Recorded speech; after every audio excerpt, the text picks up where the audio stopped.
একবার ভাবুন তো ২০৩০ বিশ্বকাপে আর্জেন্টিনার জার্সিতে এক পাশ থেকে ব্ল্যাক ডায়মন্ড কিকি রামোস গতির ঝড় তুলছেন, ঠিক অন্য পাশ থেকে লিওনেল মেসির উত্তরসূরি হিসেবে ড্রিবলিং দিয়ে প্রতিপক্ষ ডিফেন্ডারদের ঘুম হারাম করে দিচ্ছেন থিয়াগো মেসি। ব্যাপারটা কেমন হয় বলুন তো? অনেকেই বলবেন লিওনেল মেসি পুত্র কিভাবে ওয়ার্ল্ড কাপ খেলবে। হ্যাঁ, আগামী বিশ্বকাপ আসতে আসতে থিয়াগো মেসির বয়স হবে 18 বছর। যে বয়সে লিওনেল মেসি বিশ্বকাপে অংশগ্রহণ করেছিলেন, এমবাপ্পে তো বিশ্বকাপই জিতে গেছে, থিয়াগো মেসি কেন নয়? ওর খেলার ধরন সেই আশাকে আরো বেশি মজবুত করে। থিয়াগোর খেলা দেখলে মনে হয় জুনিয়র মেসি মাঠে বল নিয়ে দৌড়াচ্ছেন।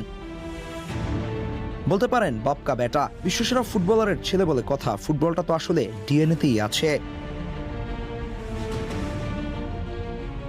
অন্যদিকে কিকি রামোসের বয়স হবে তখন 21, যা ফুটবলের আদর্শ সময়।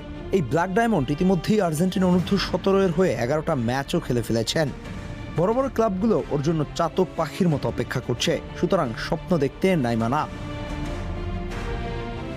আর্জেন্টিনার ফুটবলে ডিমারিয়ার বিদায়ের পরে লেফট ফ্ল্যাঙ্কে যে একটা শূন্যতা তৈরি হয়েছে, সেটা আসলে এখন পর্যন্ত কেউ পূরণ করতে পারেনি।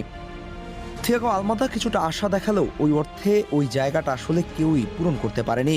এবার এই জায়গাটায় দারুণ একটা সমাধান হয়ে আসতে পারেন এই ওয়ান্ডার বয় কিকি রামোস। ওর গতি, ড্রিবলিং, দূরপাল্লার শট কিংবা ফিনিশিং চোখ আটকে যাওয়ার মতো।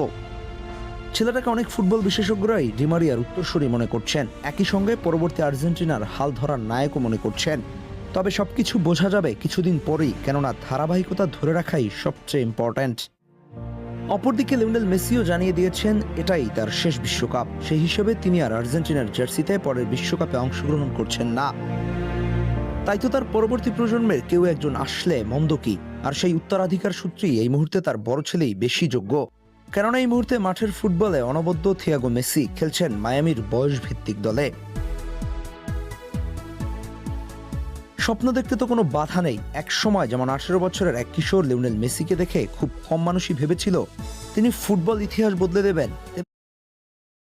আজ থিয়াগো মেসি আর কিকি রামোসকে নিয়েও নিশ্চিত করে কিছু বলার সময় আসেনি।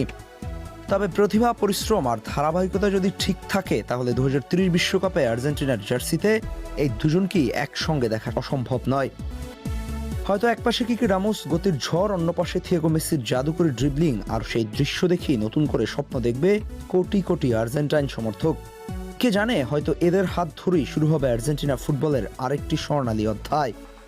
আপনারা কি মনে করেন, কিকি রামোস আর থিয়াগো আলমাদা জুটি আর্জেন্টিনাকে নতুন স্বপ্ন দেখাতে পারবে তো?